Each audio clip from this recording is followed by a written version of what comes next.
No one will ever love you at your age, her ex-husband mocked, unaware the handsome CEO was watching. Welcome back, my beautiful family. If this is your first time here, I'm truly happy you're here.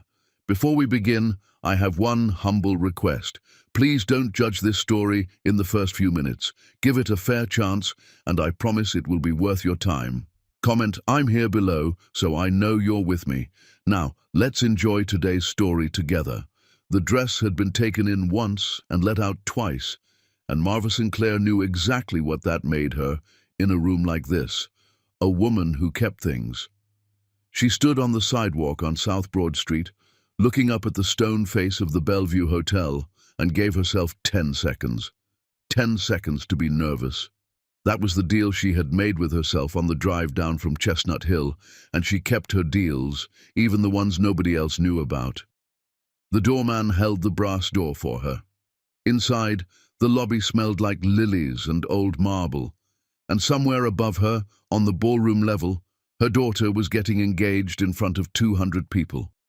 Marva had made the drive in 40 minutes. She had spent 26 years getting here. She was 54 years old. She owned a bakery on Germantown Avenue with her name painted on the window in gold letters she had paid for herself, one letter at a time, the year the divorce was finalized. Sinclair's, not Lachman's. Never again Lachman's. For 26 years she had been Mrs. Gerard Lachman, and for most of those years she had believed that was a partnership. She had developed the recipes that put his old city restaurant on the map. She had worked the line when cooks quit, kept the books when the accountant was too expensive, catered his investor dinners, raised their daughter, and smiled in photographs where his arm sat on her shoulder like a trophy he had gotten tired of polishing. Then, 4 years ago, over a dinner she had cooked, Gerard told her he had met someone who made him feel like the future instead of the past. The someone was 31 now. Her name was Colette, and she was upstairs at this very moment, wearing this month's version of Forever. Marva climbed the winding staircase toward the ballroom, one hand on the rail, and reminded herself why she had come. Not for Gerard, not to prove anything to anyone. For Simone. The ballroom stopped her breath for a moment, the way it was designed to. Crystal chandeliers, a wraparound balcony, a string quartet in the corner, playing something French. And in the middle of it all, laughing at something with her whole beautiful face, was her daughter. Simone spotted her from 30 feet away and crossed the floor like she was 12 again. "Mom, you came early." "I came on time," Marva said. "Everyone else came late on purpose. That's what rich people call fashion." Simone laughed and hugged her, and for a moment the room didn't matter. Then Simone pulled back and did the thing Marva had been dreading. She looked at the dress. "You look beautiful," Simone said, and meant it, which somehow made it worse. "I look like your mother. Which is the job?" Marva squeezed her hand. "Now where is this boy?" The boy was 29, and his name was Theo Braddock, and he had the good sense to come over immediately, shake Marva's hand with both of his and say, "Miss Sinclair, Simone told me not to mention that we drove out to your bakery last month like tourists, so I won't mention it. You just mentioned it." "I'm nervous," Theo said. "You're the one she talks about." Marva decided right then that she liked him. It was the last easy feeling she would have all night, because that was when the room shifted, the way rooms do when money enters them, and Gerard Lachman came through the doors with Colette on his arm. Her ex-husband had gotten leaner in 4 years, tanner, and his suit fit like it had been sewn onto him that afternoon. Colette wore champagne-colored silk and the careful blankness of a woman who had learned that at these events her job was to be looked at, not heard. Gerard worked the ballroom like it owed him rent. He shook hands, gripped shoulders, threw his head back to laugh at things that were not funny. Twice, Marva heard the word venue float across the room in his voice, followed by, "Whatever my little girl wants, money is not a conversation." Marva took a glass of sparkling water from a passing tray and stationed herself near the tall windows where she could see Broad Street below and City Hall glowing at the end of it like a lit candle. She lasted an hour. It was a good hour, honestly. She met Theo's aunts. She watched Simone glow. She did not look at Gerard, which took the kind of muscle control they should give medals for. Then came the toast. Gerard did not so much give a toast as deliver a keynote. He talked about Simone's childhood as though he'd been present for more of it. He talked about the restaurant, the legacy she grew up in. He raised his glass to Theo's family, people who understand what it takes to build something. And the ballroom applauded, and Marva applauded too, because her daughter was watching, and love is mostly what you do with your face when it costs you. It was afterward at the bar that he found her. She had gone to ask for a club soda with lime. She heard him before she saw him, that cologne arriving a half-second before the man. "Marva, you look well." A pause, measured exactly. "That's the dress from the Whitman's anniversary, isn't it? 2019. Good memory, right? I never forget an investment." "Hello, Gerard. Listen." He set his glass down and turned the full warmth on her, the warmth she had once mistaken for sunlight. "I want to talk about the cake. The wedding is in May. It's September. Which is why now's the time." He smiled at the bartender, then lowered his voice into the register he used for firing people kindly. "I'm going to hire a real baker, one of the big names, New York. Maybe that fellow with the show. I'll pay for everything. You can just come as a guest. Relax. Enjoy yourself for once." "Simone asked me to make her cake," Marva said. "She asked me in July. She cried when she asked me. She was being sweet. She doesn't want a homemade cake in front of 400 people, Marva.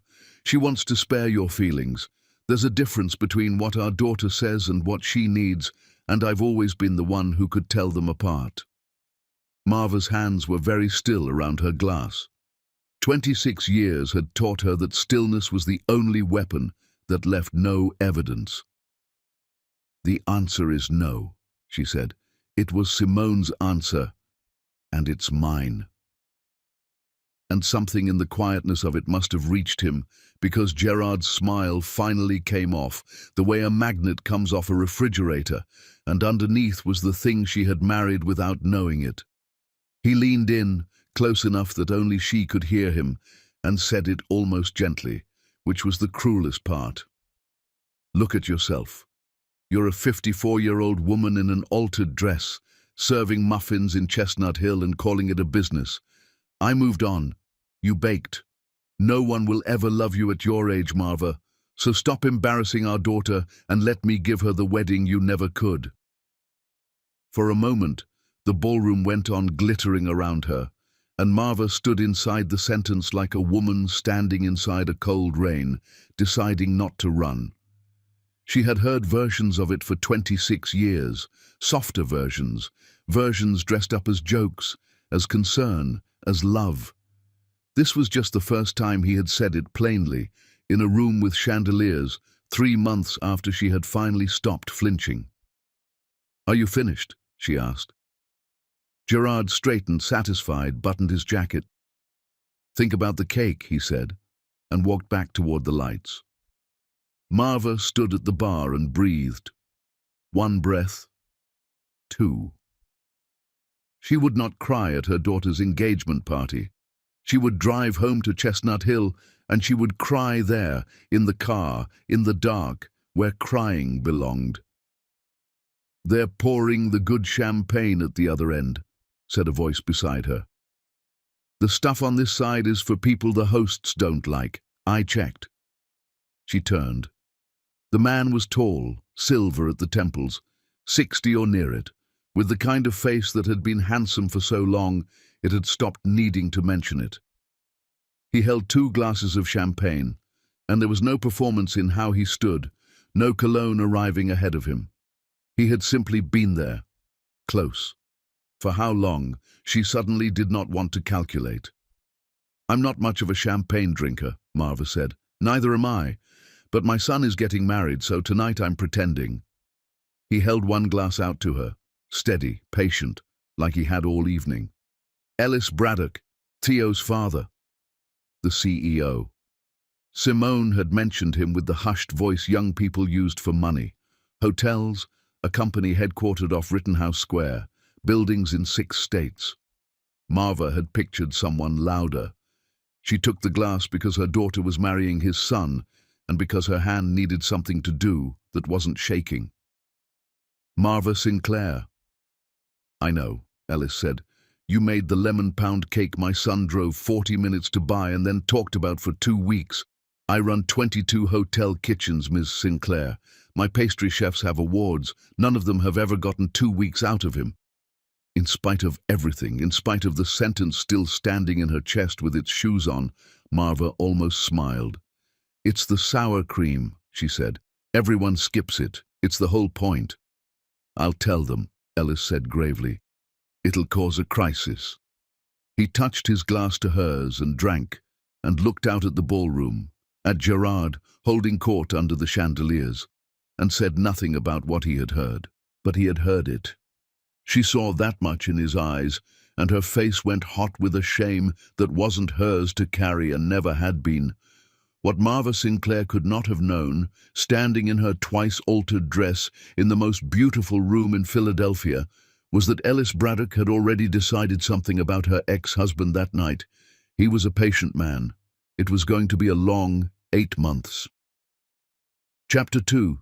2 fathers, 1 check.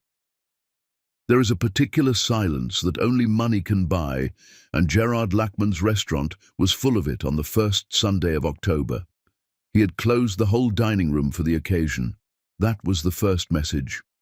Lachman's occupied a corner of North 3rd Street in Old City, all exposed brick and brass fixtures, and Gerard had arranged the wedding planning lunch at his own table, the way a general arranges a battlefield, with himself facing the door and everyone else facing him.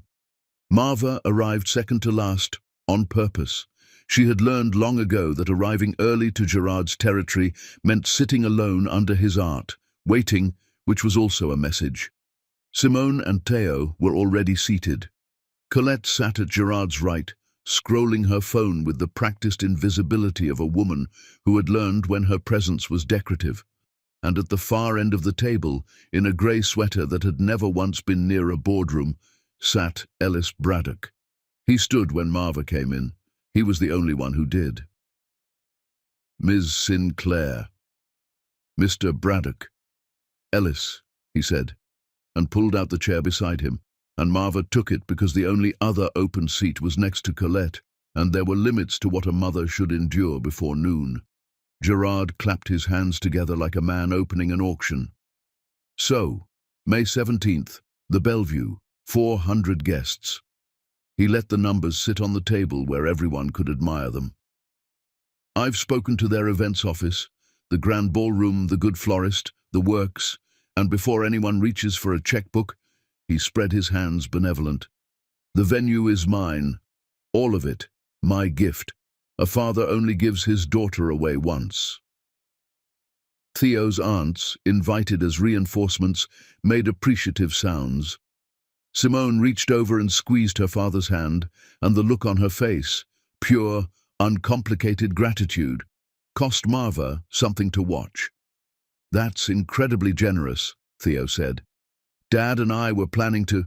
You'll get your chance, son. Rehearsal dinner, flowers, whatever's left. Gerard smiled down the table at Ellis. Between the two of us, this girl won't want for anything. Isn't that right? She doesn't seem to be the wanting type, Ellis said mildly. Seems to be the working type. I understand she made partner track at her firm in 4 years. Takes after me, Gerard said. Marva looked at her water glass. The lunch proceeded the way these things do, through guest lists and hotel blocks, and a 20-minute negotiation about the band. Marva spoke when spoken to. She had a lifetime of practice at this table, not this exact table, but every table like it, and she knew her role in Gerard's productions. She was the past. The past should be quiet. It was during the cake conversation that the knife came out. It didn't come out at the table. That was never Gerard's way. It came out by the coat rack, in the hallway near the kitchen, where he had steered Simone with a hand on her shoulder, while the others lingered over coffee. Marva only heard it because she had gone looking for the restroom, and stopped, and stood in the shadow of the wine shelves with her heart going still. "Not about the money, sweetheart. I'd pay her double what the New York people charge if that's what you wanted. It's about the room, 400 people, the Braddocks' whole world, photographers. You put a homemade cake in front of that crowd, and they won't say anything to your face, but they'll say it in the car. Is that what you want for your mother, to be the thing people discuss in the car?" A pause. Then Simone's voice, smaller than her mother had heard it in years. "She's really good, Dad.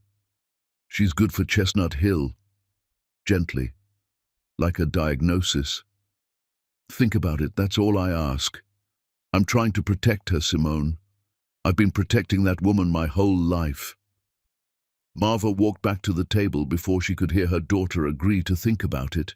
She sat down, she drank her coffee, and she became aware gradually of Ellis Braddock watching her from the next chair, not with pity, which she would have hated, but with attention, which was somehow more dangerous. "You've gone somewhere," he said quietly, under the noise of the aunts. "I'm right here." He turned his coffee cup a quarter turn. "I have a problem you could solve. My company runs a reception every October for about 200 people. Investors, city people, the mayor's office sends somebody. The hotel where we host it has a pastry chef who just left for Las Vegas, and his replacement starts in December. I need 200 desserts on the 24th, and I don't want them from a warehouse." He said it all evenly, without looking at her, giving her room. "It's a job, Ms. Sinclair. Invoice and everything. My events director will call you Tuesday if you say yes." "Why me?" "Because my son talked about your pound cake for 2 weeks, and I'm a businessman." He finally looked over. "This is business."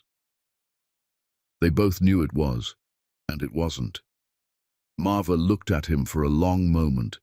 This quiet, deliberate man who stood up when women entered rooms and noticed when they went somewhere behind their eyes, and she thought about the gold letters on her window and how they had been paid for.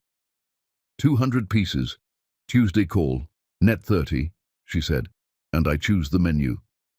"I wouldn't dream of interfering," said Ellis Braddock, and something that wasn't quite a smile passed between them. At the head of the table, Gerard watched the exchange with the expression of a man doing math he didn't like. But it wasn't Marva's little dessert deal that changed his afternoon. It was the word investors, because Gerard Lachman had spent the past hour learning, through the aunts and Theo, exactly what Braddock Hotel Group was. 22 properties, restaurants in every one of them.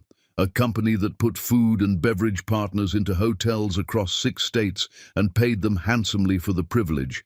And Gerard Lachman, who smiled all through dessert, who paid the closed restaurant staff overtime out of a bank account only he could see, needed exactly that kind of miracle at exactly this moment, more than any person at the table could have imagined. That night, in the apartment above Old City that was mortgaged in ways Marva's settlement lawyers had never found, Colette went looking for a phone charger in Gerard's desk drawer. She found the charger. Underneath it, she found an envelope from a restaurant supplier, stamped in red, "Final notice." 94 days past due. Colette stood in the lamplight for a long moment, listening to Gerard laugh at something on the television in the next room. Then she photographed the envelope, put it back exactly where it had been, and went to bed without a word. She was 31, not stupid. There was a difference, and Gerard Lachman was about to learn it. Chapter 3. The Order. The bell over the bakery door had a particular ring for trouble, and on a wet Tuesday morning in October, it rang for a man in a rain-darkened coat who stood in the doorway of Sinclair's like he wasn't sure he was allowed in. "You're 3 days early," Marva said from behind the counter, not looking up from the tray of hand pies she was glazing. The order's for the 24th. I know, Ellis said. I was in the neighborhood. You were in Rittenhouse Square. This is Chestnut Hill. That's 10 miles and 40 minutes of Lincoln Drive. Nobody's ever been in this neighborhood on the way to anything. Then I drove 10 miles and 40 minutes, Ellis said, and I'd do it again for whatever that smell is. It was 7:40 in the morning. The shop didn't open until 8. Rain streaked the gold letters on the window, and the ovens made the whole room breathe warmth. And Marva Sinclair looked at the CEO of 22 hotels, standing in her doorway in a wet coat, holding no briefcase, attended by no assistant, and decided that sending him back into the rain would be more trouble than coffee. Sit, she said. You can watch. You cannot touch. Story of my week, Ellis said, and sat. He was, it turned out, a man who knew how to be quiet in a working kitchen, which surprised her. He drank his coffee. He watched her crimp the edges of the hand pies with a fork, 52 of them, each one identical, and he didn't fill the silence with the sound of his own importance. It was nearly 20 minutes before he spoke. My mother did that with a fork, he said. The edges. Everyone's mother did it with a fork. That's why I do it. People don't buy pastry, Mr. Braddock. They buy their mother's kitchen back for $4. Ellis. And mine couldn't cook at all, he said. She managed the front desk of a motor lodge outside Harrisburg for 30 years, nights mostly. I did my homework behind the desk. The fork thing was Sundays only. He turned the cup in that quarter rotation way he had. People think I inherited the hotels. I inherited the night shift. Marva looked at him a moment longer than she meant to. Then she slid a warm hand pie across the counter on a square of parchment, which, in her language, was a whole paragraph. Peach, she said. My mother's. And before you ask, no. The recipe dies with me. Wouldn't dream of it. He ate half of it in silence, and then set it down and looked at it with an expression she recognized, because it was the reason she had a business. Okay, he said quietly. I understand my son now. They talked for a while about the October reception, plating, quantities, the loading dock at the hotel, and it was easy. And because it was easy, Marva felt the old alarm system switch on somewhere under her ribs. She topped off his coffee and set the pot down and said, without deciding to say it, I'm going to tell you something, and then we're going to have a good working relationship. I was married for 26 years to a man in the food business. I developed his menu. I trained his cooks. I kept his books the years he couldn't afford to lose money and couldn't afford anyone finding out. And when it ended, the lawyers looked at all of it and called it homemaking. She wiped the counter, once, precisely. So I don't do partnerships anymore. I do invoices, whatever this is. She gestured at the coffee, the rain, the ease of it. It stays on paper. Net 30. You understand me? Ellis was quiet for a moment. He didn't do the thing men did, the rush to distinguish themselves. I'm not like that. I would never. He just nodded slowly, like a man accepting terms he thought were fair. Net 30, he said. But I'm buying a pound cake before I leave. Retail, like a stranger. Like a tourist, Marva said, and rang him up. And if her mouth did something at the corners while the register was open, there was no one in the shop to swear to it. He was at the door, boxed cake under his arm, when he paused. Your ex-husband called my office yesterday, he said. He wants a meeting. Restaurant partnerships in our hotels. The warmth went out of the room by degrees. That didn't take long. It never does. Ellis looked at her steadily. I'm telling you because you'd hear it eventually, and I'd rather you hear it from me on the record than from him at a family dinner rearranged into a victory. I'll take the meeting. It's due diligence, nothing more. You don't owe me disclosures, Mr. Braddock. No, he agreed. Consider it net 30. 2 days later, in a private dining room at a steakhouse off Rittenhouse Square, Gerard Lachman gave the performance of his life. He had numbers, glossy folders, a story about old city foot traffic, and a flagship-ready concept. He name-dropped the wedding twice, family 3 times. He ordered a bottle he could not afford in a voice that suggested he could not be bothered to check. Ellis listened to all of it with courteous, unreadable attention, asked 4 questions, and shook his hand warmly at the door. Then he rode the elevator up to his office, called in his chief financial officer, and said 5 words that would, in 7 months' time, detonate at a rehearsal dinner. Look closely at this man. And on the 24th of October, 200 desserts from a bakery in Chestnut Hill went down a service corridor into the glittering reception of Braddock Hotel Group's flagship. And by 9 o'clock, the company's events director was standing over the ruins of the dessert tables, holding an empty parchment square, asking anyone who would listen a question that was about to travel much further than she knew. Who made these? Chapter 4. The Tasting. Marva had baked for funerals that had more joy in them than this appointment, and the appointment was still 11 minutes from starting. The tasting was set for 2 o'clock on a Saturday at the bakery. Her territory, her terms, 6 miniature cakes staged on white stands like a jury waiting to be charmed. Lemon with sour cream, almond with brown butter pear, a chocolate so dark it was practically a legal matter. She had closed the shop at noon to prepare, and the afternoon light came through the gold letters on the window and laid the word Sinclair's backward across the floor in shadow.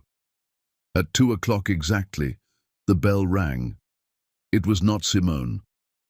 Colette came in wearing white jeans and the smile of an ambassador from a country that was considering invading. Simone stuck at work. Some filing emergency. She's devastated. She said to start without her, and she'd run over the second she could. She set her bag on the counter like a flag. So it's just us girls. I told her I'd take notes. Marva looked at the 6 cakes and at the woman her ex-husband had left her for, and understood with perfect clarity that this had been arranged. Not by Simone. Simone's emergencies were real. Her father's timing never was. Coffee, Marva said, because 60 years of home training does not evaporate on demand. Do you have oat milk? Never mind. Water's fine. Colette settled onto the stool, produced her phone, and opened it to a photo. Before we start, have you seen this? It's the cake from the Herrera wedding in the spring. Domenico Vane did it. He's the one from the show. She turned the screen toward Marva. The cake in the photo was 7 tiers of sculpted sugar magnolias, beautiful the way a car commercial is beautiful. Gerard got a quote. He does 4 weddings a year now, but for us he'd make room. Us, Marva said. The family. Colette's smile did not move. Anyway, show me what you've got. What followed was 40 minutes that Marva would later be quietly proud of surviving without a spatula becoming involved. Colette tasted everything with the tip of a fork and reviewed each cake like a border inspection. The lemon was sweet, very home-style. The almond pear was interesting. Is pear kind of a fall thing, though, for May? The chocolate she pushed away after 1 bite with a little laugh. Okay, that's dangerous. I have a dress to fit into. Do you do anything lighter, like an air quality? Domenico does this deconstructed thing. Cake is not deconstructed, Marva said. Cake is constructed. That's the entire job. It was 20 to 3 when Simone burst through the door, still in her work blazer, apologizing before the bell finished ringing. She kissed her mother's cheek, took the stool beside Colette, and ate the lemon cake the way she had eaten it at 8 years old, with her eyes closed on the first bite. And for one moment, everything in Marva's chest sat down and rested. Then Colette slid her phone across the counter. Show her the Domenico. And Marva watched her daughter look at the picture, watched her look too long. It's stunning, Simone said. Obviously. Mum, look at these flowers. I see them. I'm not saying... Simone caught herself, glanced between the two women and made the fatal decision to be reasonable. "It's 400 people, Mom. The Braddocks know everyone. I keep thinking about the pictures, and Dad said, I mean, he'd pay for it all, and you could just enjoy the day for once instead of being up at 3 in the morning working. And honestly, wouldn't that be a gift? For you?" She heard it as it left her mouth. Marva watched her hear it. "That came out wrong." "No," Marva said. "It came out exactly the way it went in.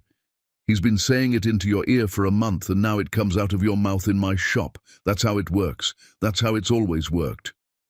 "Mom," Marva was already moving, and her hands were steady, which anyone who knew her would have recognized as the worst possible sign.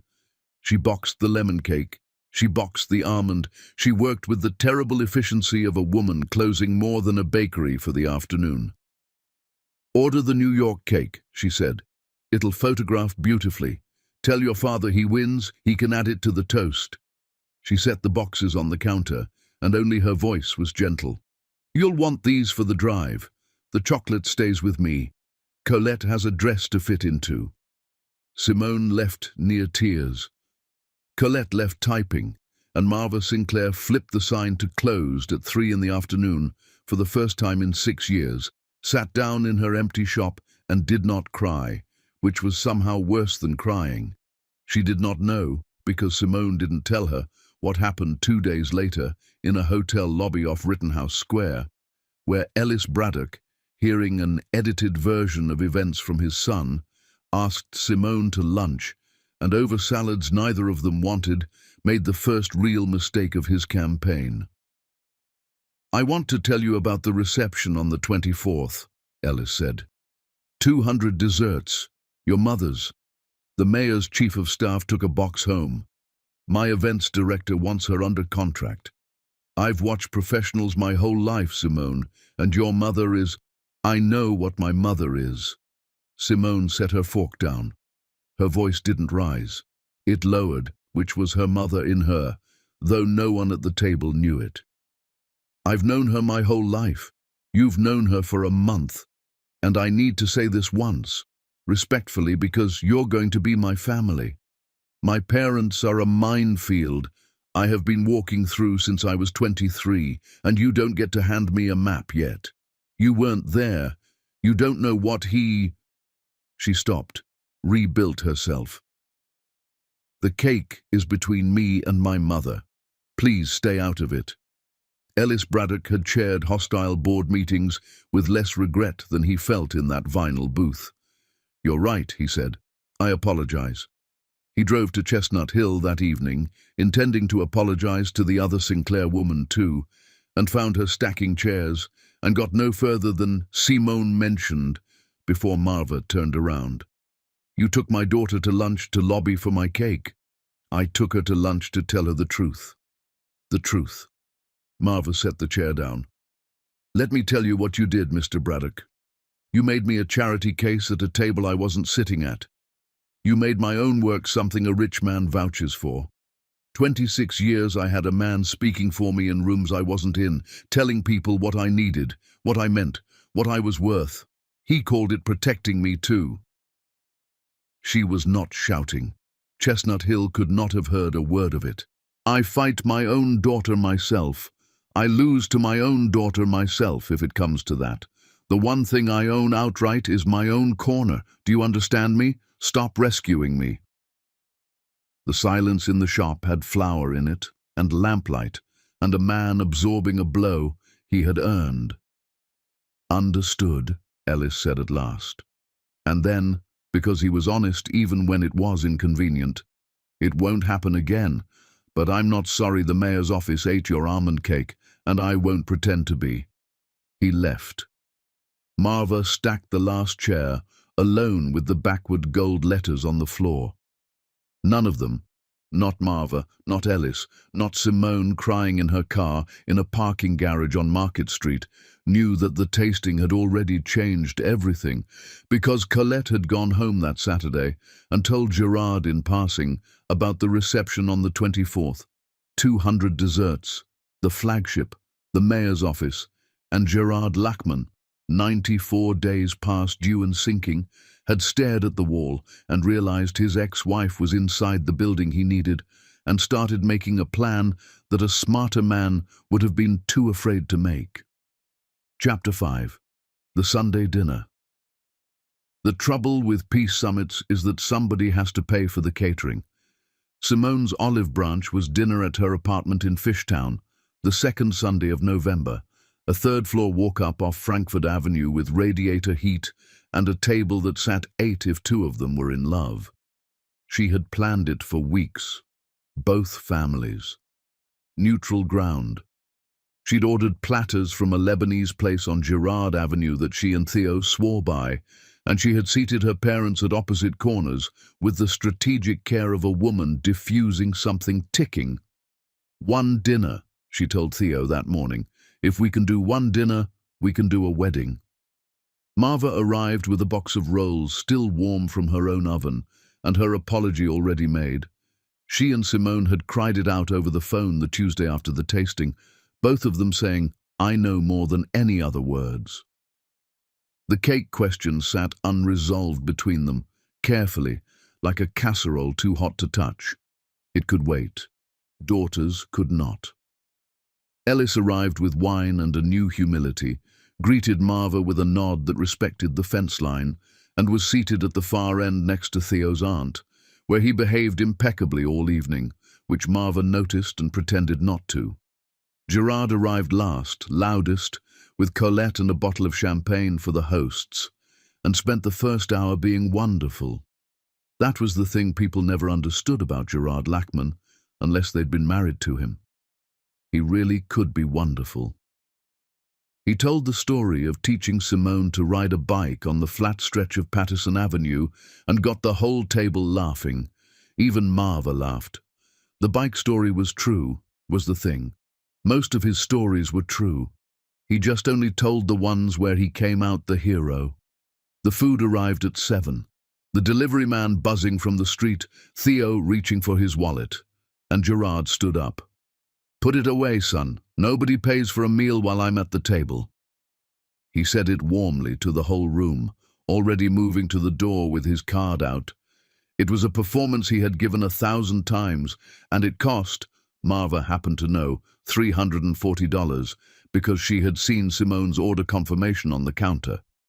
From the table, through the doorway, they could all see the landing, Gerard, expansive, chatting up the delivery man. The card reader's chirp, Gerard's easy laugh. "Try it again, these chip things." The second chirp, flatter than the first. A pause with texture to it. "Machines out here freezing, that's what that is," Gerard said, reaching for his other pocket. "Here, run this one." The third chirp was fine. A different card was fine. The whole exchange took 90 seconds, and Gerard came back to the table with the platters held high like a homecoming, already retelling it. "Bank flags everything these days. I bought theatre tickets this morning, and apparently that makes me a criminal." And the table laughed and passed the hummus, and the evening rolled on. 2 people did not laugh. Theo, who had stood to help carry the food and had been 18 inches from the card reader, and who had seen the word on the screen, not flagged, not error, but declined, and seen it twice. And Colette, who did not need to see the screen because she had spent 3 weeks quietly photographing envelopes. Dinner survived. That was the miracle of it. There was baklava, and Marva's rolls disappeared before anything else, which Ellis pointed out to no one, having learned. Simone glowed at her table full of family, and if her eyes went to her father a few more times than usual, measuring something the way you reread a sentence that's almost right. She said nothing. It was in the kitchen at the end that it happened. Marva was rinsing platters. You could not stop her, Simone had learned, so she'd stopped trying, when Colette came in carrying glasses and set them down, and did not leave. The 2 women had never once been alone in a room. 4 years, and there had always been a table, a Gerard, a door. Colette picked up a dish towel, which was so unexpected that Marva actually stopped rinsing. For a minute they worked in silence, water running, the party murmuring through the wall. "The venue deposit for the Bellevue is due December 1st, Colette said, to the glass she was drying. 60 days before they release the date to the next couple. Simone doesn't know that. She thinks it's handled. Marva turned off the water. Why are you telling me? I'm not telling you anything. I'm making conversation about wedding logistics. Colette set the glass down with a soft, deliberate click and looked at Marva directly for the first time in 4 years, and there was something in her face that Marva had never bothered to look for before. Intelligence, cold and clear, running the numbers on her own life. But if I were the mother of the bride, I'd ask him where the venue money is coming from. I'd ask him to show me, not tell me, show me. Colette, he talks about you all the time, you know. She folded the dish towel into a precise square. The muffin shop, the dress. He needs everyone to laugh about you. I used to wonder why. She placed the towel on the counter. I've stopped wondering. Then she walked back to the party and laughed at something Gerard said, seamless as silk. In the living room, Ellis Braddock was watching Gerard refill his glass and hearing, on a loop, the sentence his chief financial officer had spoken across his desk 9 days earlier. It's worse than we thought. The building on 3rd Street is leveraged twice. Vendors are unpaid back to July, and if this man has liquid assets, we can't find them. 9 days Ellis had carried it. Through this dinner, through the bike story, through watching Simone squeeze her father's hand. Say it. And he was the billionaire destroying the bride's father to clear a path to the bride's mother. Simone's minefield map drawn by exactly the man she'd warned off. Say nothing, and the deposit was due December 1st. He looked across the room at Marva, coming out of the kitchen with her face carefully arranged, and he made his choice. And it was the wrong one, and part of him knew it even then. He stayed silent. On the drive home down Lincoln Drive, the headlights sweeping the bare trees, Marva Sinclair heard Colette's voice over and over. Show me, not tell me. And by the time she reached Chestnut Hill, she had stopped asking herself whether something was wrong. She was asking how bad it was, and how much of the fallout would land on her daughter, and neither she nor the man who could have answered both questions that night had any idea how little time was left before December 1st. Chapter 6. The Deposit. The phone call that changed the wedding came at 9:12 on a Tuesday morning, and Simone took it standing in a conference room on Market Street, with a coffee going cold in her hand. Ms. Luckman, this is Dana from the events office at the Bellevue. I'm so sorry to chase you like this. I know how hectic planning gets, but the deposit payment your father submitted on the 1st was returned by his bank yesterday. It happens truly, it's usually nothing, but I have to be honest with you about the calendar. We can hold May 17th for 10 business days. After that, I have 2 couples waitlisted for the date, and my hands are tied. Simone said all the correct words. Banking error, so sorry. Handled by Friday. Then she stood alone in the conference room for a full minute, looking down at Market Street, doing what lawyers are trained to do. She stopped listening to explanations and started assembling a timeline. The card at Fishtown declined twice. Her father's toast at the Bellevue. Money is not a conversation. Colette lately, quiet in a new way, watching Gerard like a woman reading a lease for loopholes. She didn't call her father. That was the tell she'd remember later. Some part of her already knew that calling her father would get her a story, and she didn't want a story. She called her mother. Marva closed the bakery at 2 and drove to Old City, and she did not call ahead either. She found Gerard at the empty bar of his own restaurant at 3 in the afternoon, going through papers he swept into a folder with a smoothness that told her everything the papers would have.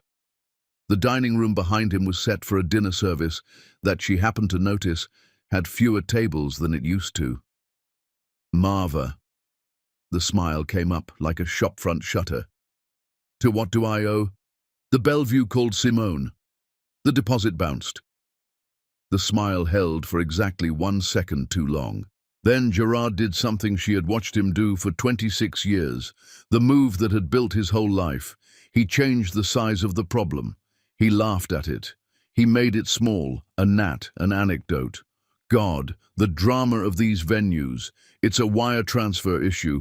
The business account has a fraud hold. I moved money for the new concept and the bank got nervous. It'll clear. Then show me. Excuse me. Show me. The account, the hold, the transfer, not the story, the screen. Marva stayed standing, coat on, keys in her hand. You have a daughter who thinks her wedding is safe. 10 business days, Gerard.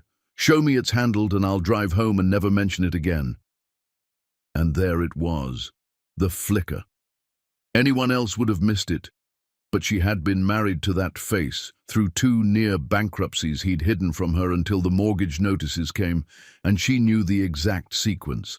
The eyes going flat, then warm, warmth arriving like reinforcements. He came around the bar. He softened his voice into the register of an old intimacy, and it turned her stomach precisely because it still worked on some ancient, tired part of her. Okay, look, it's timing. That's all this is. The new concept has investors circling, serious people. Braddock's people are looking at me, you know that. But it's all committed capital right now. Everything's working. I need 6 weeks, 8 at the most. A pause. And then Gerard Lachman said the thing that she would hear in her ears for the rest of her life. Cover the deposit. You've got it sitting in that expansion account. Don't look at me like that. Simone mentions things. She's proud of you. It's a bridge, Marva. 60 days. And let's be honest with each other for once. He spread his hands, reasonable, generous. The bakery exists because of my settlement.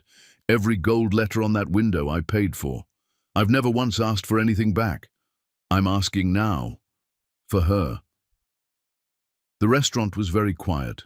Somewhere back in the kitchen, a radio played, and a prep cook was breaking down boxes, and Marva Sinclair stood in the middle of her ex-husband's leveraged dining room and felt something she had not expected to feel, which was calm, because he had finally said it out loud, the thing he'd carried in his eyes for 4 years, and a thing said out loud can finally be answered. Your settlement. She set her keys on the bar so her hands would be empty and still. Let me tell you what that settlement was, since your lawyers named it and mine let them. 26 years, Gerard. I built your menu.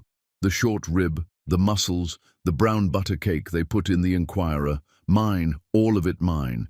I ran your books in years you'd have gone under. I trained every cook who ever made you look brilliant, and I raised our daughter while you took bows in a dining room I wasn't invited to stand in. The lawyers added it up and called it homemaking and paid me like a housekeeper they were letting go. She picked her keys back up. That settlement wasn't your generosity. It was my wages. 26 years later at a discount. You don't get to loan me my own life twice. Gerard's face did several things, and none of them were shame. So that's a no. You'd let her lose the venue to make a point. No, Marva said, at the door. The venue will be fine. That's the last thing I'll ever handle for you. But you're going to sit here in your empty restaurant knowing that it was me and Gerard. Look around. It's 3 o'clock. Where is everybody? She drove home in the November dark, and on Wednesday morning she did 2 things. The first, she called Dana at the Bellevue and paid the deposit and $11,000 out of the expansion account, wired before her coffee went cold. Eyes open, not a martyr's secret this time, but a mother's decision, made from a full account and a steady hand, and she documented every cent of it, because 26 years had also taught her that. The second thing found her. At 10:40, the bakery phone rang, and a brisk voice said, Miss Sinclair, Roberta Quinn, Director of Banquets, Braddock Hotel Group, you did the October reception. I've spent 3 weeks fielding requests about those desserts. The mayor's office called us. Do you understand what I'm telling you? They called us about you. I'm authorized to offer Sinclair's a standing vendor contract. Preferred pastry supplier, our 3 Pennsylvania properties, holiday season through June, with an option to extend. I'll email terms today. And before you ask, because the good ones always ask. Roberta Quinn's voice went dry. Mr. Braddock doesn't know I'm calling. This came up through my kitchen, on merit, the way nothing ever does. Say yes. Marva stood in her shop, with the phone against her ear and the ovens breathing behind her, and looked at the gold letters on the window, the ones she had paid for, one letter at a time, and said yes. That Friday, Gerard told Simone the deposit was handled. All squared away, sweetheart. Told you. Banks. He said it on speakerphone, driving with Colette in the passenger seat. Colette looked out the window at the squeal-kill going by and said nothing, and that night, while Gerard slept, she photographed the November bank statements and the returned payment notice from the Bellevue and the wire confirmation showing exactly whose account had saved his daughter's wedding. She was thorough. She had learned from watching a thorough man get away with things. She filed it all in a folder on her phone labeled Recipes. Chapter 7. The article. The bell over the bakery door rang at 7:15 on the first Thursday of December, and it was Angie, the mail carrier, who never came inside, holding up her phone with a face like a house fire. Miss Marva, tell me you've seen this. The headline was from a Philadelphia food site that half the city's industry read with their morning coffee. A legacy reborn in Old City, Gerard Lachman's next act. Marva wiped her hands and took the phone. It was a long, warm, beautifully photographed profile. The new concept, the storied 3rd Street dining room, Gerard in his whites, with his arms crossed, silvering and confident. She scrolled past his quotes about resilience and reinvention with the numbness of long practice. Then she reached the photographs of the food, and the numbness ended. 4th image, styled on slate, dusted with sugar, shot in loving light. Her mother's peach hand pies, crimped with a fork. The caption, Luckman's grandmother's hand pies, a family recipe the chef is bringing back for the new menu. Below it, the short rib she had developed over 3 winters in a row house kitchen in Mount Airy, the mussels, the brown butter cake, a Luckman signature since 2009. Her food, her mother's hands, folded into the sentence, Luckman's grandmother, like a body into a trunk. The article quoted him, "Everything on this menu has my family's story in it." Angie was saying something. The ovens were saying something. Marva heard none of it. She was 54 years old, and she had survived being left, being mocked, being priced by lawyers, and toasted at like a guest at her own child's life. And she stood in her shop discovering that the thing that finally split her open was not any of that. It was Lena Sinclair's peach hand pies with another family's name on them. Her mother, who had died in 2011 with flour in the creases of her wedding ring, conscripted posthumously into the legacy of a man she had never once trusted at her table. "Miss Marva," Angie said, "you want to sit down?" "No," Marva said, and her own voice sounded strange to her, very far away and very clear. "I want my coat." She did not call ahead. She did not call Simone or a lawyer or Ellis Braddock. Some accounts can only be settled in person, alone, with no witnesses to perform for. That was the one language she and Gerard had ever truly shared. The restaurant at 10 in the morning smelled of last night's service and this morning's bleach. A prep cook let her in because prep cooks had been letting her in for 30 years. She'd trained half the line cooks in this city and they all knew her walk. Gerard was at the end of the bar with a coffee and the article open on his laptop, and the smile he turned on her was, she would think about this later, genuinely pleased. He thought she'd come to be impressed. "You saw it," he said. "Great piece, right? They're saying spring opening." "I'm going to say this once," Marva said, "and I need you to be quiet while I do, which will be new for you." Something in her voice sat him back on the stool. "I'm not here about the short rib. You watched me build it, you paid for the groceries, The law would probably say the marriage owned it, and the marriage was half yours. Fine. Choke on it. She came a step closer. I'm not even here about the brown butter cake, which you have been calling your signature for 17 years, while never once making it correctly, because you don't know about the sour cream, because you never watched me long enough to learn. I'm here about image number 4. Gerard glanced at the laptop, and she watched him understand, and she watched him decide, in real time, right in front of her, not to be sorry. The hand pies, he said. They're a hit. First thing the writer asked about. They're my mother's. They're ours, Marva, come on. They've been on my menu since... Say her name. Marva's voice did not rise, it dropped, and the prep cook in the back stopped breaking down boxes. You put the words Lachman's grandmother under my mother's recipe. Lena Sinclair fed you in her kitchen on Sharpnack Street for 20 years and never once liked you, and she was right, and you knew she was right, and now she's dead, and you've hired her. So say her name to me right now, or take it off the menu. The silence stretched, and then Gerard Lachman did the thing that would finish him. Not the debts, not the bounce deposit, this exact moment, though it would take 5 more months to land. He laughed, not cruelly even, comfortably. The laugh of a man who has weighed a woman his whole life and never once gotten the number right. Or what? He said gently, almost fondly. You'll sue me over pie? Recipes aren't property, sweetheart. First thing food lawyers tell you. There's no name on a hand pie. There's no name on any of it. That's what you've never understood about this business. It doesn't matter who makes the thing. It matters whose name is on the door. He gestured, generous, at the room around him, the brass and the brick and the mortgages she wasn't supposed to know about. And the door says Lachman's. Marva looked at him for a long, level moment. So did I, she said. For 26 years. Look how that's going.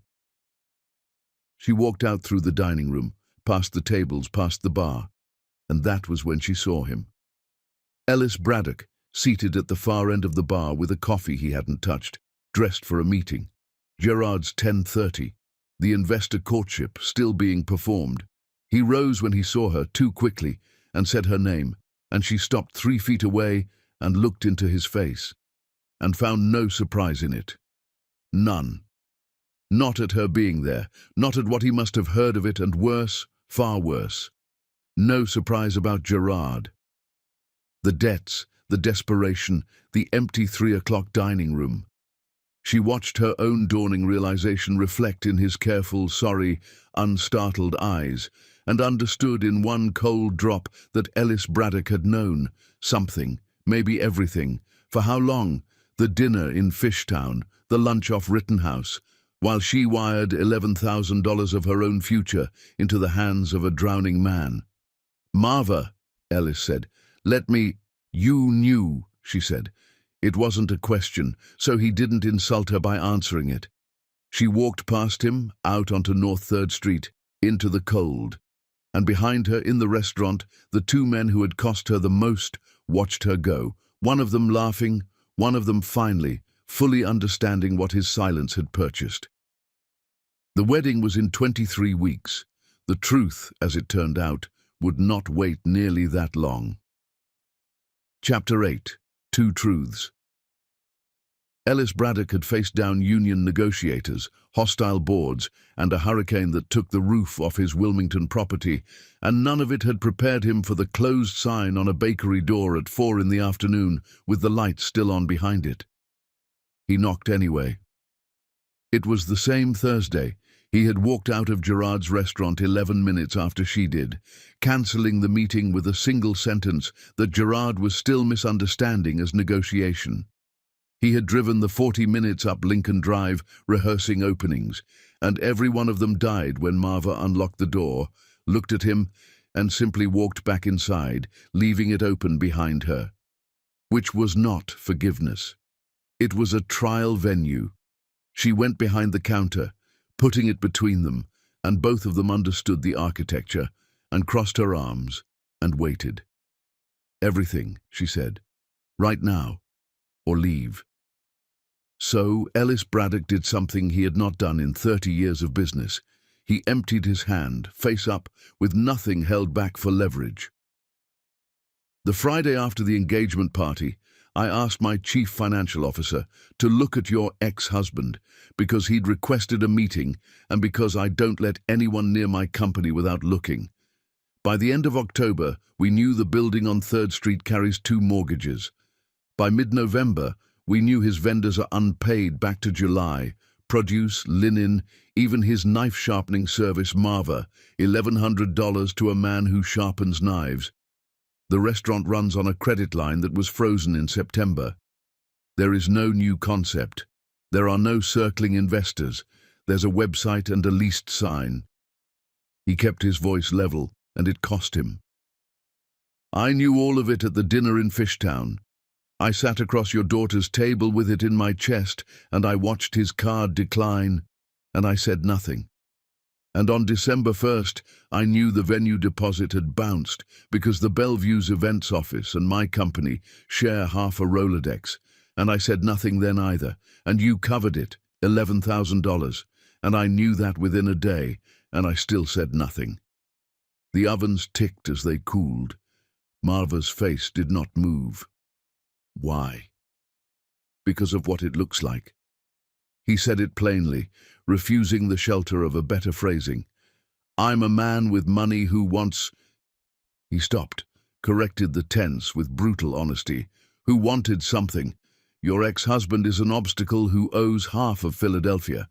If I hand you a dossier that destroys him, then whatever happens afterward, between you and me, between the families, is built on that. Simone already told me at that lunch. I don't get a map to your minefield. She was right. So I convinced myself silence was respect. He shook his head once. It wasn't. It was cowardice with good manners. You wired $11,000 into a hole I could see the bottom of. I let a woman He stopped again, differently this time. I let you pay for my caution. That's the whole truth. It doesn't have a better version. The silence went on for a long time, long enough that a lesser man would have filled it, and he didn't, which she noted despite herself. You want me to say it's all right, Marva said finally. No, I want you to have the whole board. You've spent your life being handled by men who kept the numbers to themselves. I read that much in one engagement party, so... He took a folded envelope from his coat and set it on the counter between them, square to the edge, and stepped back from it. That's everything my people found.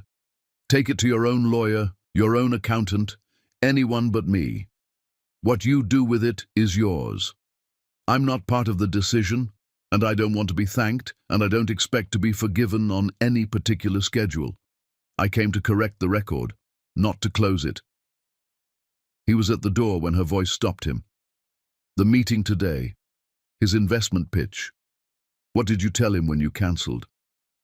That my company would be passing, and my reasons would arrive in writing. Ellis paused. He heard negotiate harder. Men like him always do. And if I'd never found out, the article today, if none of it had happened, how long would you have stayed silent? Ellis Braddock stood in the doorway of her shop with the December cold coming in around him, and gave her the answer that, though neither of them knew it yet, was the one that would eventually matter more than the envelope. I'd like to say a week, he said. It might have been until it was too late. I don't know, Marva. That's why I'm telling you now, because I finally scared myself. He nodded once. Lock this behind me. It's dark early. She locked it behind him. She did not open the envelope that night. She set it on the kitchen table in her row house and cooked dinner next to it, and slept badly above it, and opened it at 5 in the morning with her coffee, alone, which was exactly how she needed to receive it.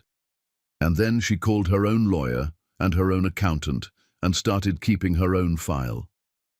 Winter did its work. The bakery's Braddock contract ran through the holidays like a train. Roberta Quinn was a tyrant and a blessing, and by February, Sinclair's had hired 2 people, and the expansion account had refilled what the deposit had taken, with interest and dignity both. Marva and Ellis spoke when the families met, cordial and careful. She was not quick to forgive. He did not ask her to hurry. Once, in February, he bought a pound cake like a tourist and left without pushing his luck, and she found she was almost sorry he hadn't. The wedding rolled toward them all like weather. And then, on the last Saturday of March, the bell over the bakery door rang at closing time, and Colette walked in carrying a single suitcase-sized fact. She looked different. No silk, no ambassador's smile. She looked like a woman who had done her math and paid the toll. She set her phone on the counter between them, screen up, open to a folder labeled Recipes. "I moved out this morning," she said, without preamble. "My sister's in Cherry Hill. He was at the gym. I'm not proud of the timing, but I've watched how he handles goodbyes, and I preferred to skip mine." She slid the phone forward an inch. Bank statements, September through March. The returned deposit, both mortgages. The vendor notices, I photographed 41 of them, and the wire confirmation from December 1st, which is how I know what you did, which is why I'm here instead of just gone. Marva looked at the phone and then at the woman. Why not take this to him? It's worth money to him buried. "Because he's already writing the story where all of this is your fault," Colette said flatly. "I've heard the rehearsals. She poisoned Simone against me. She sabotaged the investors. She's been undermining me since the divorce. He's going to lose everything in the next 60 days, the restaurant, the building, all of it. And when he does, he will stand in the wreckage and point at you, because that is what he does instead of drowning. I lived with it for 4 years." She straightened, and for 1 second the ambassador's polish cracked all the way through to something almost like respect. "You were kind to me at that tasting. You made me coffee. He told me you were bitter, and you made me coffee.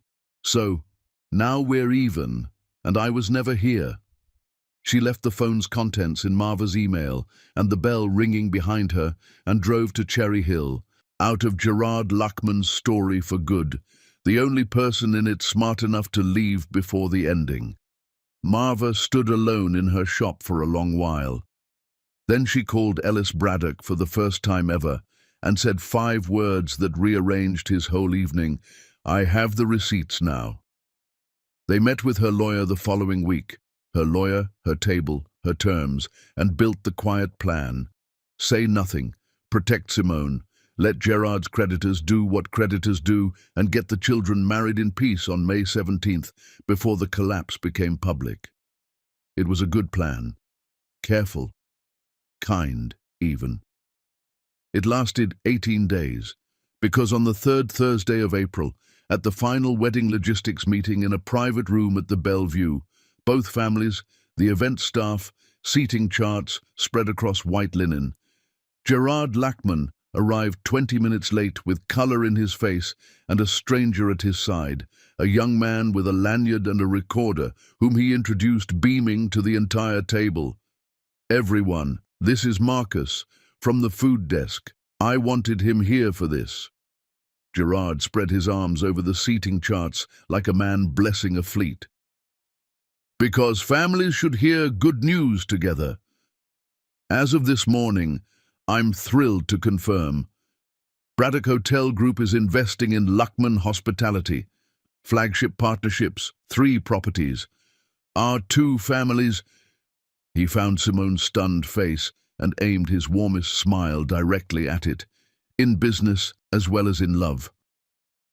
The recorder was already running, and Ellis Braddock set down his pen, looked across the white linen at a drowning man who had just grabbed the whole family to stay afloat, and understood that the careful plan was over. Chapter 9. The Rehearsal Dinner.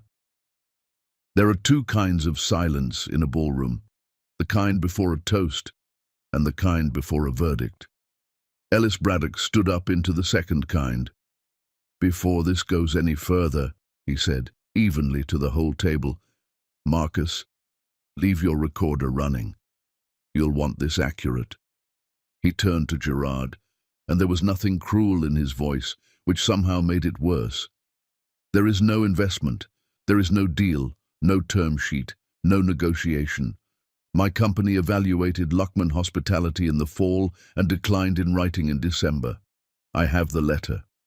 What there is," and here his voice dropped into the register that 22 hotels obeyed, "is a man announcing my company's money to my family in front of a reporter without my knowledge.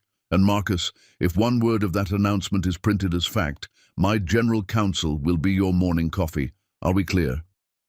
The seating chart meeting ended in wreckage. Marcus fleeing, Simone white-faced and asking her father questions. He answered with escalating stories.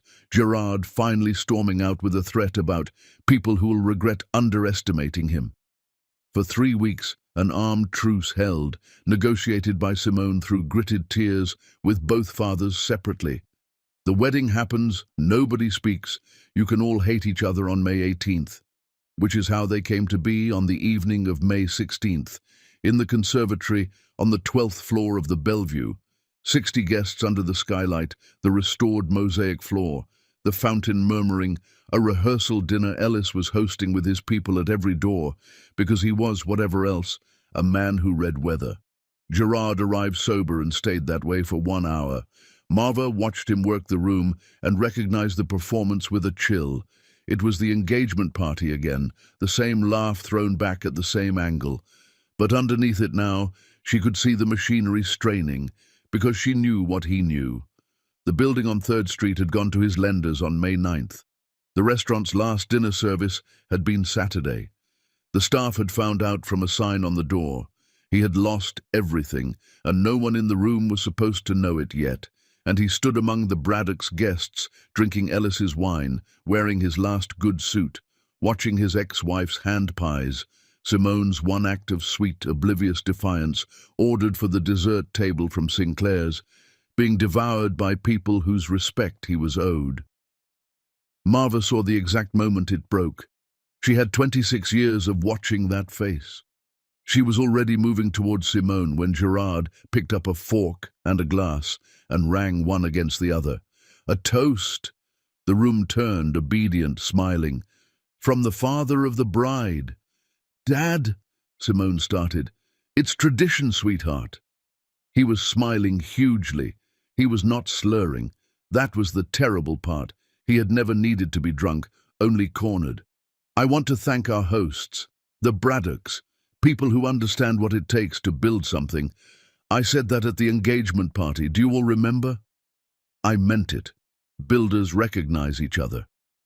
He turned, glass high, and found Marva across the fountain. "And then there are the other people.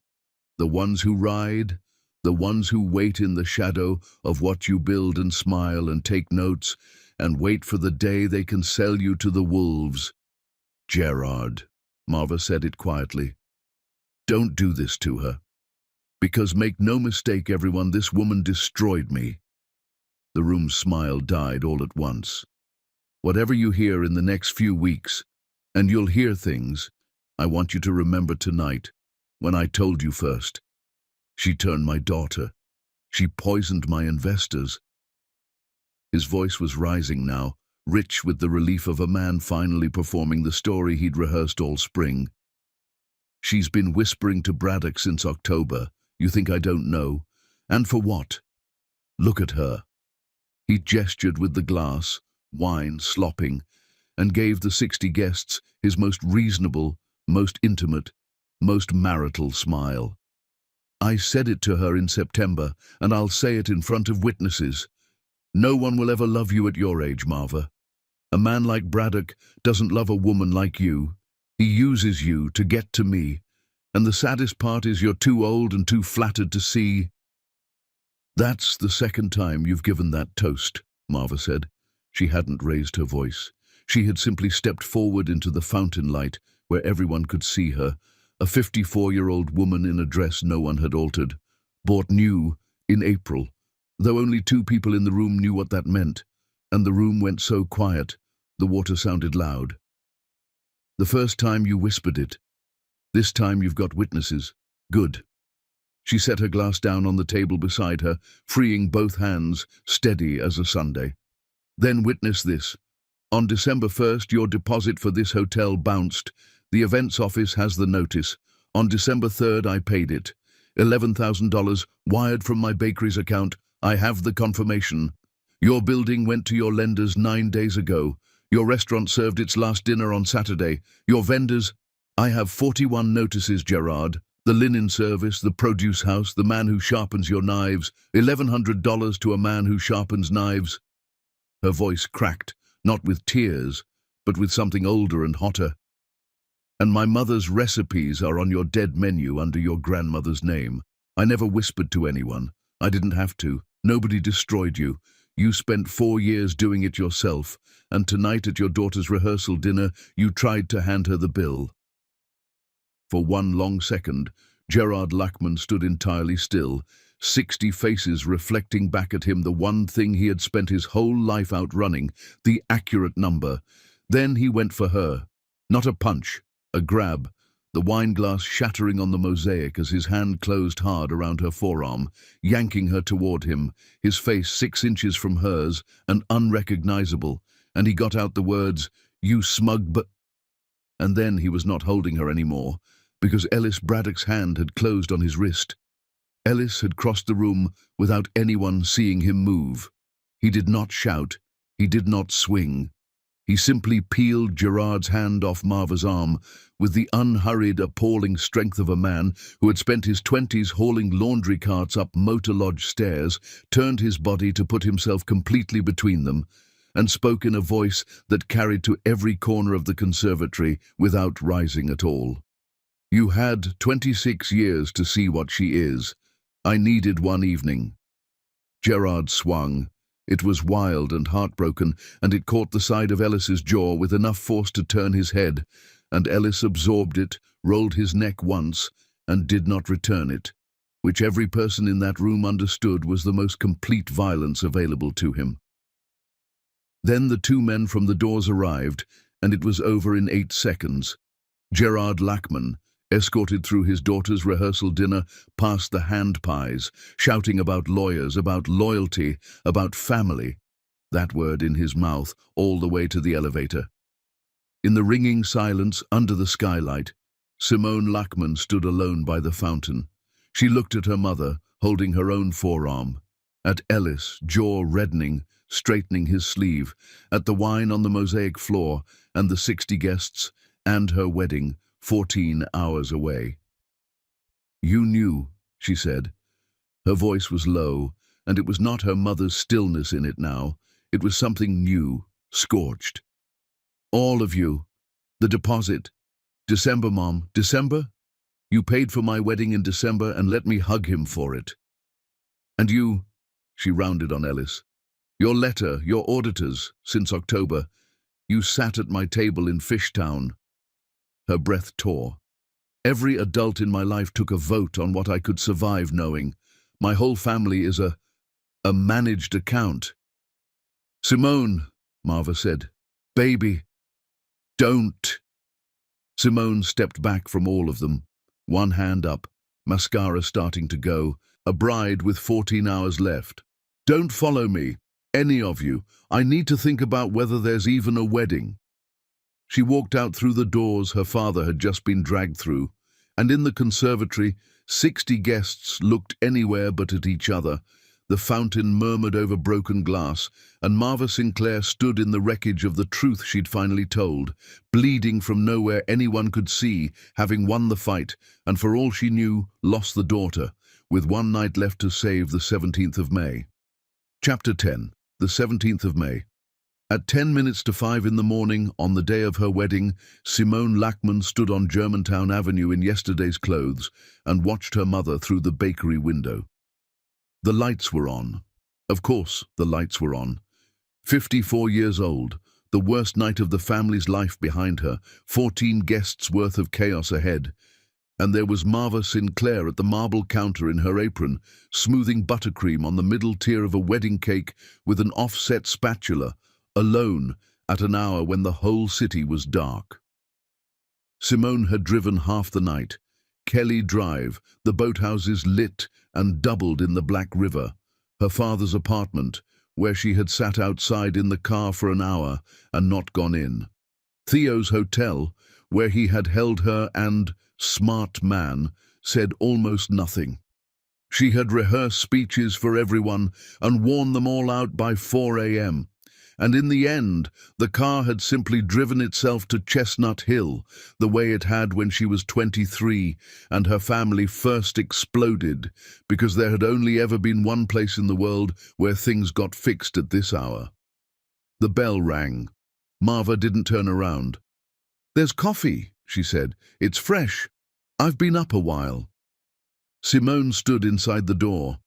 The shop was warm and smelled like her entire childhood, and on the counter, tier by tier, stood the cake nobody had voted for, lemon with sour cream, plain and pale gold, its edges crimped where the sugar paste trim met, with a fork, 52 marks per tier, each one identical. "You made it anyway," Simone said. "After everything the Domenico thing, the tasting, you made it anyway. I started it in April." Marva kept working, her wrist turning in small, even strokes. "You never ordered the New York cake. I checked. A mother notices what her child doesn't do." She set the spatula down at last and turned around, and her eyes were red-rimmed, and her hands were steady, and she looked at her daughter across the counter that had paid for both their lives. "Ask me. Whatever you drove here to ask. You get everything now, all of it, no more managed account.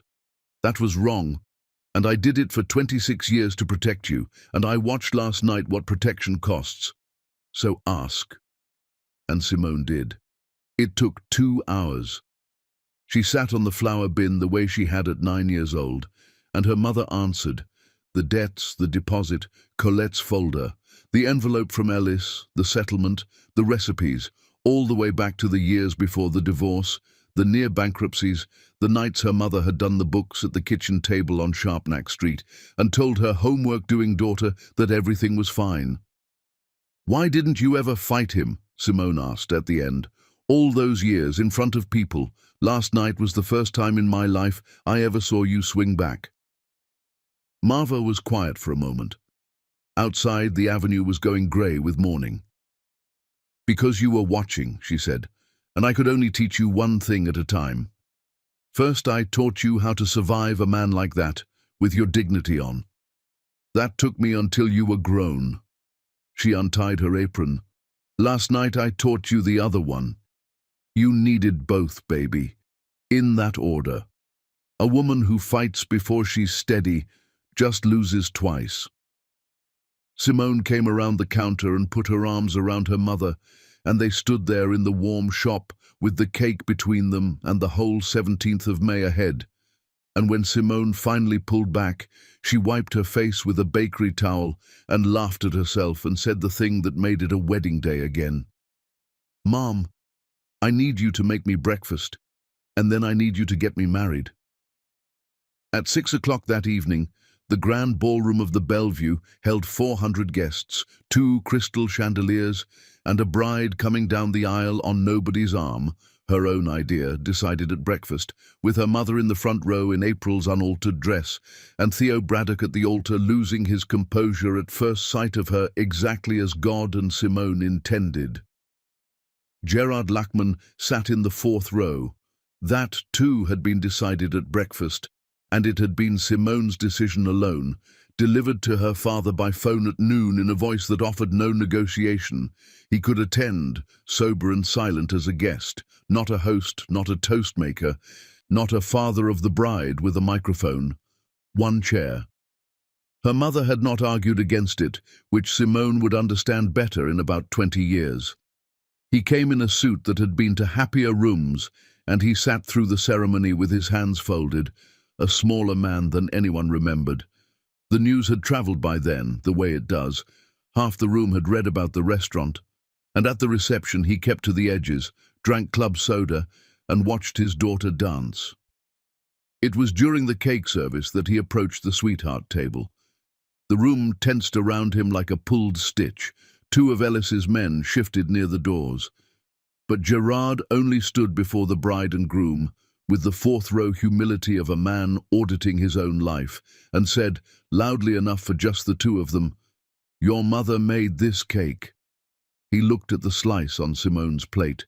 Pale gold, fork crimped, the sour cream nobody could name doing its quiet work. "The first thing she ever baked me was this cake, 1996, her mother's kitchen on Sharpnack Street." His voice was level, and it did not perform, which people who knew him would have found unrecognizable. "I told myself for 30 years that I built everything. I let you believe it too. That's the part I—" He stopped, recalibrated to what he could actually carry. "Eat the cake, sweetheart. It's the best thing that ever had my name near it." Then he kissed his daughter's forehead, nodded once to Theo, and left before the dancing, past the dessert display, where he paused for a moment at the hand pies and touched the table edge, and went. It was not redemption. It was not meant to be. It was one accurate sentence after a lifetime of stories, and Simone put it away somewhere to examine over the years, which is all the accounting a daughter owes. The cake, when it was served, stopped the wedding. Not politely. 400 people, and by the second bite, the noise in the grand ballroom changed pitch, that low, spreading murmur that no seven-tier sugar sculpture in history has ever produced. And somewhere near the band, a Braddock aunt stood up, and then a table of Theo's college friends, and then the room, and the longest applause of the night was not for a toast or a dance, but for a 54-year-old woman in the front of the ballroom, being pulled to her feet by her daughter, in front of the exact crowd that had been promised 8 months ago that she would embarrass them. Marva Sinclair stood in the light of the chandeliers with her hand over her mouth, and let them. It was nearly midnight when Ellis Braddock found her at the edge of the dance floor. The band had gone slow, and half the guests had gone home, and the bruise on his jaw had ripened to a color that fascinated the flower girls. He had given no speech all evening. He had made no toast about her, claimed no square inch of her night, and she had noticed. She had spent 11 hours noticing. He held out his hand. "I'm told the champagne at this end is for people the hosts don't like," he said. "Dance with me anyway." She took his hand, and they moved out under the chandeliers, unhurried, two people who had gotten there the long way. Over his shoulder she could see Simone and Theo swaying half asleep on their feet, and the last plates of the cake going by, and the whole glittering room where 8 months ago at a bar 30 feet away, a man had leaned close and priced her at nothing. "You know," Marva said, "he told me once in this building that no one would ever love me at my age." Ellis considered this for a few bars of music. His hand was warm at her back and steady, the way it had been holding 2 glasses of champagne on the night everything started. "He was almost right," Ellis said. "Nobody could have loved you before your age. It took every single year to make you. The fork marks, the ledgers, the gold letters, the girl on the flower bin, all of it. A younger you would have been a rumor of this woman." He drew back just far enough to look at her, and there was nothing performed in his face. No cologne arriving ahead of the man, only the plain fact of him. "Your age is not what love survives, Marva. It's what I'm in love with. He stood 3 feet from the best thing in this building and called it too late. I heard him say it." Ellis smiled then, slow, certain, patient as net 30. "I've never agreed with a competitor less." They danced until the band packed up. He did not propose. She would not have wanted him to. Some things are better as beginnings than announcements, and they had, after all, a standing contract through June, with an option to extend. Outside, down the length of Broad Street, City Hall stood lit at the end of the avenue like a candle nobody could blow out, and in the morning, in Chestnut Hill, the sun came up on a shop window, where the gold letters caught the first light the way they had every day for 4 years, paid for 1 letter at a time by a woman who kept things. Sinclair's. Never again anybody else's. The end. Before you leave, I have one heartfelt request. If this story moved you, please like this video and subscribe to the channel. I dedicate my entire day to researching, writing, and creating these stories for you. Your support isn't just a click. It gives me the strength to keep bringing you stories that touch hearts and change perspectives. If you believe I earned it today, please join our family by subscribing. Thank you from the bottom of my heart. May God bless you and your loved ones. I'll see you in the next video. Until then, take care. Goodbye.